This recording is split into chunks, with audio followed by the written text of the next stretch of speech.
ठीक है भाई, कुछ भी वैल्यू लिखो, कोई फ़र्क नहीं पड़ेगा, राउंड ऑफ कर देगा फॉरवर्ड, सिंपल। ठीक, छोटे छोटे से फंक्शंस हैं, वन बाय वन पढ़ना है, बस आप लोगों को सुनना और समझना है, कुछ पूछना है ना पूछ लो इसमें से। सील के बाद आपके पास आता है फ्लोर। फ्लोर में कुछ भी पॉइंट के बाद वैल्यू हो, चाहे वो ज़ीरो हो चाहे वो ज़ीरो ना हो, कुछ भी वैल्यू हो, फ्लोर भी राउंड ऑफ करता है मगर बैकवर्ड। मतलब 10 से 11 करने के बजाय वो 10 से 10 पर ही रखेगा। ठीक, क्योंकि अगर 10 के बाद पॉइंट में वैल्यू आती है तो वो 10 के आगे की तरफ जाती है। ठीक, और ये फॉरवर्ड करेगा बैकवर्ड ही, तो बैकवर्ड आपके पास 10 पॉइंट समथिंग का बैकवर्ड 10 ही आता है। ठीक है भाई, 10.8 लिखा हुआ है और यहाँ पर इसने राउंड ऑफ किया है बैकवर्ड, सिंपल। आप कुछ भी वैल्यू यहाँ पर लिख सकते हो, कोई फ़र्क नहीं पड़ता। ज़ीरो भी लिख सकते हो, बैकवर्ड ही राउंड ऑफ करेगा, कोई फ़र्क नहीं पड़ेगा इसमें। ठीक है, कुछ पूछना है तो पूछ लो इसमें से भी।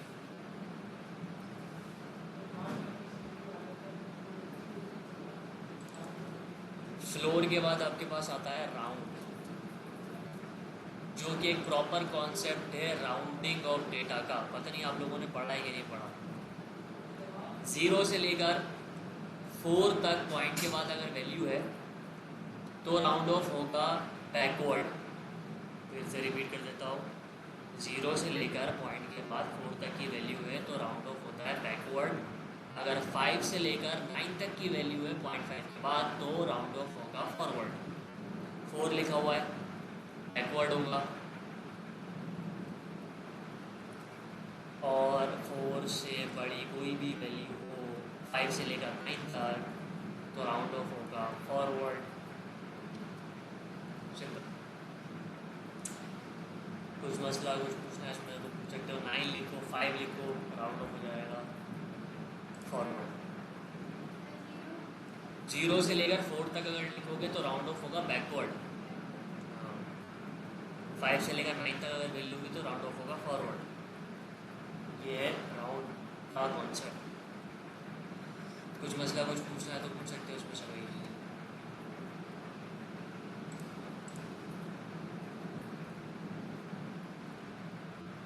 राउंड के बाद आपके पास आता है ट्रंक।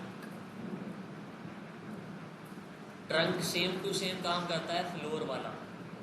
0 से लेकर 9 तक कुछ भी वैल्यू लिखो, राउंड ऑफ होगा बैकवर्ड, कोई डिफरेंस नहीं है। 5 लिखा हुआ है, पॉइंट के बाद राउंड ऑफ होगा बैकवर्ड। ठीक, फ्लोर और ट्रंक में कोई फ़र्क नहीं है, लेकिन पढ़ाने का वजह सिर्फ इतनी सी है कि अगर आपके पास कोई कोड, आपको हमेशा पता है कि आपका कोड जब आपके पास हमेशा नहीं रहता तो आपका कोड किसी दूसरे डेवलपर के पास जा सकता है, तो किसी दूसरे का आपके पास भी आ सकता है। तो आप उसने फ्लोर की जगह पर अगर ट्रंक यूज़ किया हुआ है और आपको पता ही नहीं है कि ये क्या काम कर रहा है तो आप उसको टैकल नहीं कर सकते, तो उसके लिए पता होना चाहिए। तो इसलिए बस ट्रंक भी फ्लोर वाले काम करता है, कोई इसमें फ़र्क नहीं है थोड़ा सा। कुछ मसला कुछ पूछना है तो पूछ सकते हैं इसमें से।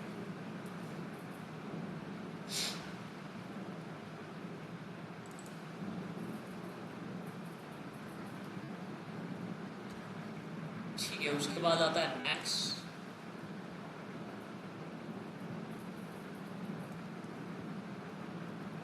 मैक्स जो फंक्शन है इसके अंदर मल्टीपल वैल्यूज़ पास होती हैं और उन वैल्यूज़ में ज़रूरी नहीं है कि आप स्टैटिक वैल्यूज़ दो, आप वेरिएबल्स भी पास करते हो, जैसे कर सकते हो जैसे कि दिया हुआ है।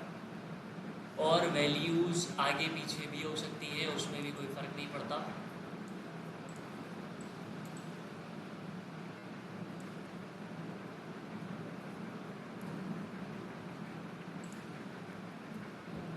ठीक है, मैक्स का काम होता है सिर्फ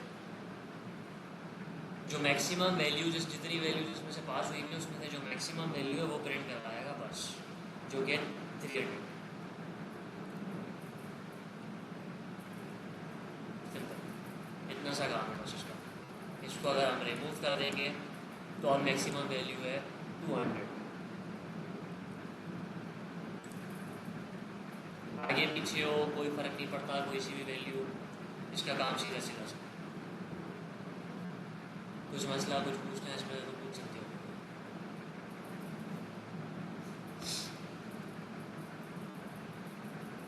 नेक्स्ट के बाद आता है मिनिमम वैल्यू बताएगा, जो कि है ए, मतलब 10.5।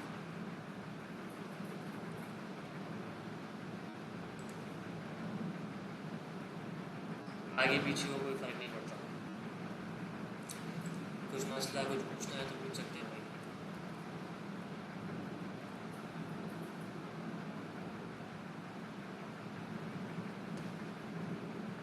ठीक है, इसके बाद आपके पास आता है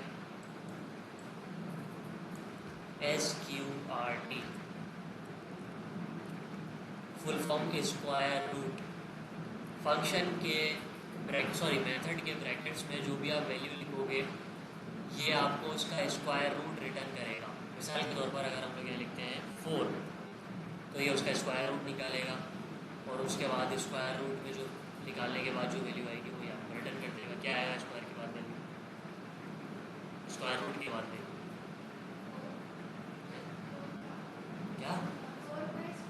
हाँ, क्या आएगा? 2 आएगा। सेव किया, कोई सी भी वैल्यू यहाँ पर लिखो तो उसका ये आपको स्क्वायर रूट रिटर्न कर देगा। सिंपल।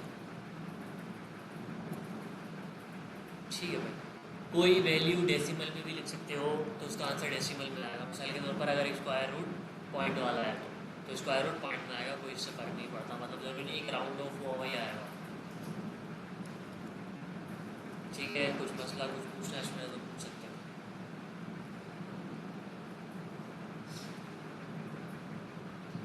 ठीक है, इसके बाद आपके पास आ जाता है CBRT, क्यूब रूट। सेम 64 का ही निकाल लेते हैं, क्यूब रूट निकाल कर देगा। क्या है?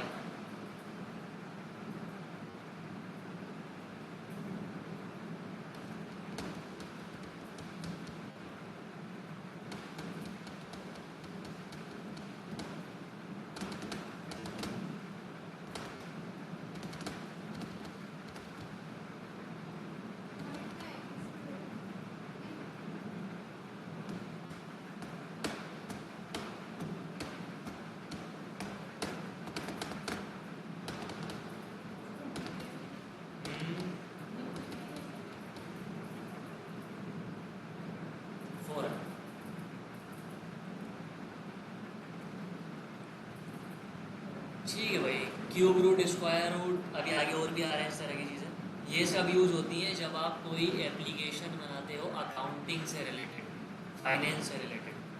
तो इस तरीके की जब भी कोई एप्लीकेशन, वेब एप्लीकेशन होती है तो उसके अंदर ये वाली तमाम चीज़ें यूज़ होती हैं। पाई की वैल्यू यूज़ होती है 3.141 जो भी है वो। तो इस तरीके की आपके पास चीज़ें यूज़ होती है जो अकाउंटिंग की और एप्लीकेशन बनाते हो। या अगर आप अपना कोई कोड लिखते हो जो किसी गेम के अंदर यूज़ होना हो, मिसाल के तौर पर आप लोगों को पता नहीं, पता है क्या नहीं, गेम डेवलपमेंट में भी जावास्क्रिप्ट यूज़ होती है जो गेम्स बनते हैं। तो अगर आपने कोई कोड लिखा है किसी गेम्स के रिलेटेड तो उसके अंदर भी ये तमाम चीज़ें यूज़ होती हैं। खैर, ठीक है, इसके बाद आपके पास आता है पावर, जो कि आप पढ़ चुके हो, एक्सपोनेंशिएशन 2, 5। पहली वाली वैल्यू बेस, आगे आने वाली वैल्यू पावर, 2 की पावर 5 हो जाएगी। आंसर आ जाएगा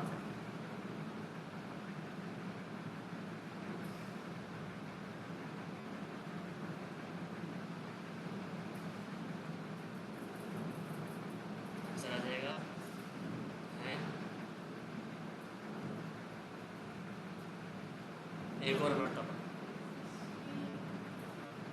नहीं, एक और मरतबा 16 में मल्टीप्लाई कर दो कुछ। क्या?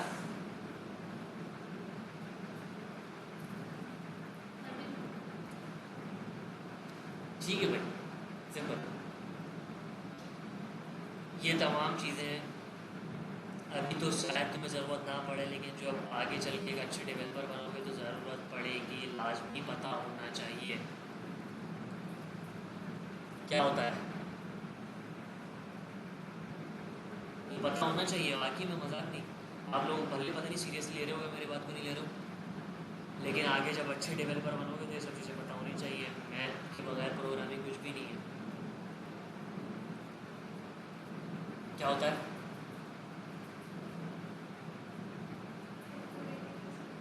हैं?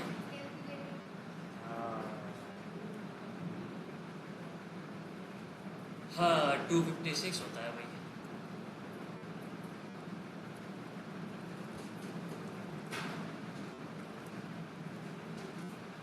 हाँ क्या 200? एक 2 की पावर 8 ही 256 था। आप तो 12 कर दिया। 2 की पावर 12 का मतलब तो पता नहीं, पता हो कि पता ही होगा। 2 मल्टीप्लाई बाय 2 मल्टीप्लाई बाय 2 और चलते चलते 12 2 लगेंगे। 24। एक 2 को मल्टीप्लाई करोगे दूसरे 2 से, आंसर आएगा 4। फिर उसको मल्टीप्लाई करोगे दूसरे 2 से, आंसर आ जाएगा 8। उसको मल्टीप्लाई करोगे दूसरे 2 से 16। इस तरीके चलते चलते 12 2 से मल्टीप्लाई होगा।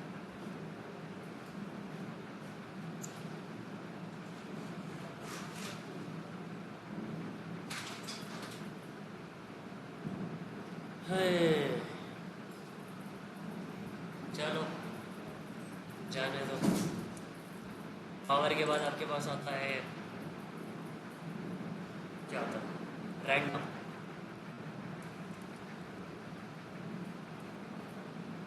ठीक है, रैंडम जो आपके पास फंक्शन है वो यूज होता है। रैंडम फंक्शन यूज होता है हर मर्तबा पेज को रिफ्रेश करने पर एक नया फंक्शन देगा, सॉरी एक नया नंबर देगा ये आपको हर मर्तबा रिफ्रेश करने पर। मगर वो जो आपको ये नंबर देगा वो 0 और 1 के बीच में होगा, मतलब पॉइंट पॉइंट के बाद नंबर्स 0 और 1 के बीच की वैल्यू देगा हमेशा हर बार। ठीक, सिंपल। लेकिन इसको आप रेस्ट्रिक्ट कर सकते हो। रेस्ट्रिक्ट कर सकते हो कैसे?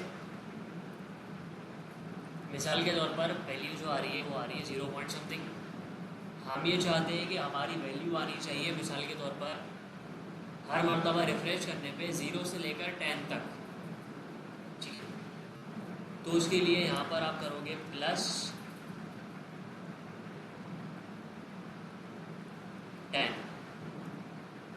सेव।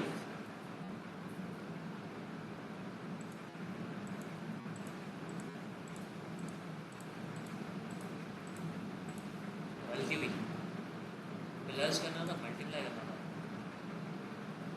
10 मल्टीप्लाई करना। Perfect, multiply. पॉइंट से पहले चेक करो। 6 3 2 9 3। अच्छा 10 नहीं आएगा, नोटिस करो ज़रा, मैं रिफ्रेश करता हूँ 10 नहीं आएगा। 0 से लेकर 9 तक की वैल्यू आएगी, लेकिन हमने लिमिटेशन 10 दी है।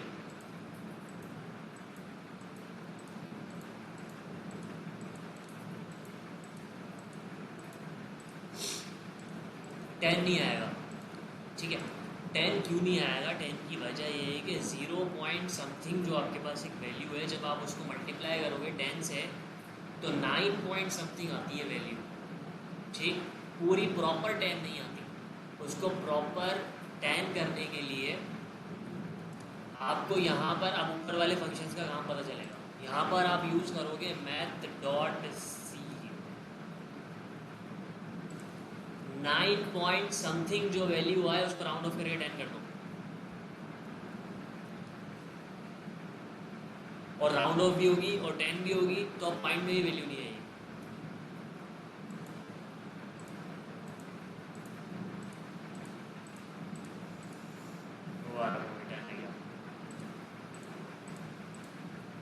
करते जाओ रिफ्रेश, हर मरतबा नई वैल्यू आती जाएगी 1 5 3 4 जो भी है।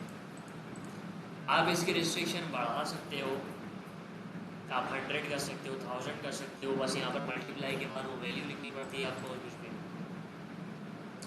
ये था math.random।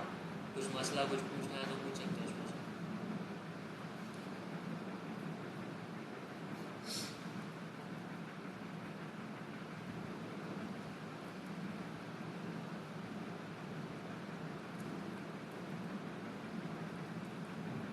ठीक है, नहीं पूछना तो उसके बाद आपके पास आता है ABS, एब्सोल्यूट। ठीक है, एब्सोल्यूट का काम होता है कि अगर इसके अंदर मैंने कुछ वैल्यू लिखी, जैसे कि 10 सेव किया तो 10 प्रिंट हो जाएगा। ठीक, अगर यहाँ मैंने लिखा -10, एब्सोल्यूट का काम होता है कि एब्सोल्यूट फंक्शन में अगर कोई वैल्यू आ रही है, अगर वो पॉजिटिव है तो उसको पॉजिटिव ही रखेगा, अगर वो नेगेटिव है तो उसको पॉजिटिव में कन्वर्ट कर देगा। तो अब प्रिंट 10 ही होगा, -10 नहीं होगा। ये होता है पॉजिटिव का काम। ऐसी कौन सी वैल्यूज़ है जो पॉजिटिव ही होती है, हमेशा कभी नेगेटिव नहीं हो सकती? क्या है इसका आंसर? कोई ऐसी चीज़ है आपकी ज़िंदगी में, कोई ऐसी वैल्यू जो कभी नेगेटिव नहीं हो सकती?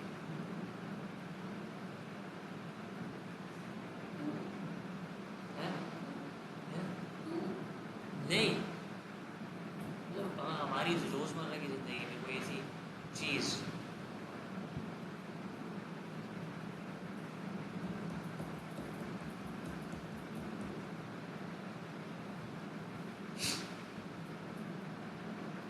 हाइट कभी नेगेटिव नहीं हो सकती। कोई कभी ये नहीं कह सकता कि मेरी हाइट 5 -5 फीट है। -5 फीट का मतलब आधा ज़मीन। ठीक है, तो किसी की हाइट कभी माइनस में नहीं हो सकती, नेगेटिव नहीं हो सकती। डिस्टेंस कभी नेगेटिव में नहीं हो सकता। ठीक, हमेशा बंदा ये कह सकता है कि मुझे 5 किलोमीटर यहाँ से वहाँ जाना है, अगर वहाँ से उसको दोबारा यहाँ आना है तो दोबारा 5 किलोमीटर ही आएगा। ऐसा नहीं है कि -5 किलोमीटर आएगा, उल्टी गाड़ी नीचे लगा रहेगा। ठीक, तो डिस्टेंस कभी नेगेटिव नहीं हो सकता आपकी ज़िंदगी में, हाइट कभी नेगेटिव नहीं हो सकती। इस तरीके से और भी बहुत सारी चीज़ें। तो इन सब चीज़ों के लिए आपके पास एब्सोल्यूट का फंक्शन यूज़ होता है। ठीक है भाई, इसके बाद आपके पास आता है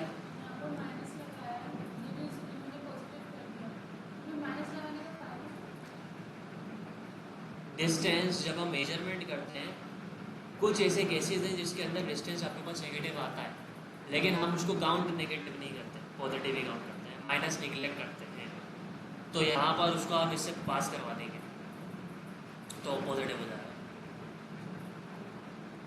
ठीक है भाई, इसके बाद आपके पास आता है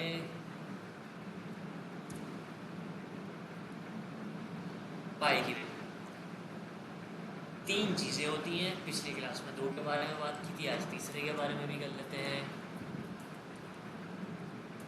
फंक्शंस, मेथड्स और प्रॉपर्टीज। फंक्शंस होते हैं एक मेन फंक्शन, जैसे कि मैथ, नंबर। मेथड्स होते हैं उन मेन फंक्शन के सब फंक्शन जो आप लोगों ने अभी पढ़े, पिछली क्लास में ही पढ़े थे। प्रॉपर्टीज होती हैं जो है जैसे कि डॉट पाई। प्रॉपर्टी में और मेथड में और फंक्शन में क्या फ़र्क है? फंक्शन के साथ भी ब्रैकेट्स लगते हैं स्मॉल, और मेन फंक्शन होता है नंबर। मेथड में मेन फंक्शन का नाम डॉट, सब फंक्शन का नाम और उसके बाद ब्रैकेट। प्रॉपर्टी में ब्रैकेट नहीं लगते। ये फ़र्क है बस। और पाई का काम है आपको पाई की स्टैटिक वैल्यू देना, जो भी है वो 3.141 मेरे ख्याल से। ठीक है भाई,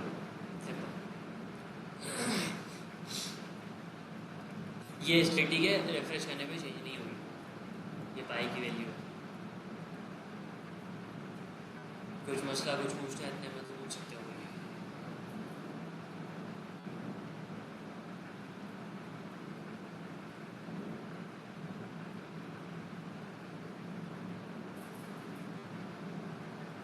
नहीं पूछना?